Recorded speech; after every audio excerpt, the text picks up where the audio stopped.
New reaction tonight after a report at 5 revealed the close connection between a Republican member of Congress and a man convicted of trying to lure a child for sex. Photos, videos, and state election records show that man was actively involved in helping elect Representative Mary Miller of Illinois. 5 on Your Side political editor Mark Maxwell has new details for us. And Mark, Mary Miller, she's in a bitter primary battle to keep her seat. And in times like this, political campaigns can hardly afford major missteps. Disciplined campaigns often run strict background checks to vet those people in their inner circle. Now, Congresswoman Mary Miller facing new questions about just how well she vets the people working hard to elect her, and what might their interest and involvement in her campaign say about her.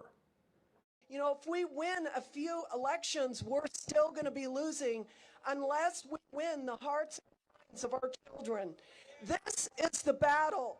This was Mary Miller's introduction to the national political landscape. She would later apologize for making this remark at a QAnon rally on January 5th, 2021, during her first week in Congress. Hitler was right on one thing. He said, whoever has the youth has the future. Our children are being propagandized. On Capitol Hill, Miller has focused much of her time giving speeches and filing bills she claims would protect children from ideas she considers offensive.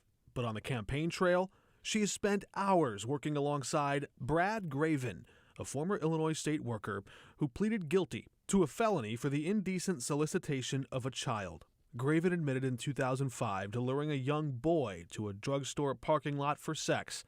But when he got there, it was a police officer posing as a young boy in an internet chat room.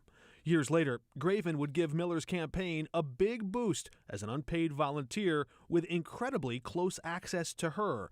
According to state campaign records, Graven collected more than half the signatures Miller would need to appear on the ballot, helped raise money for her campaign, and drove Miller around as her personal chauffeur in their family vehicle with legislative license plates.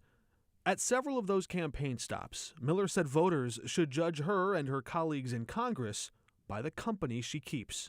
A politician is known by their votes and by who they hang around with.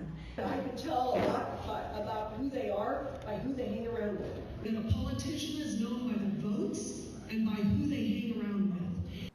We asked Congressman Rodney Davis to respond to that idea, that you're the company you keep. His spokesman said this, quote, "If that's the case, she must explain why a man who served jail time for soliciting sex from a minor on the internet is working for her campaign." Miller's silence on this says a lot about her character and lack of judgment. Miller and Davis square off in a Republican primary June 28.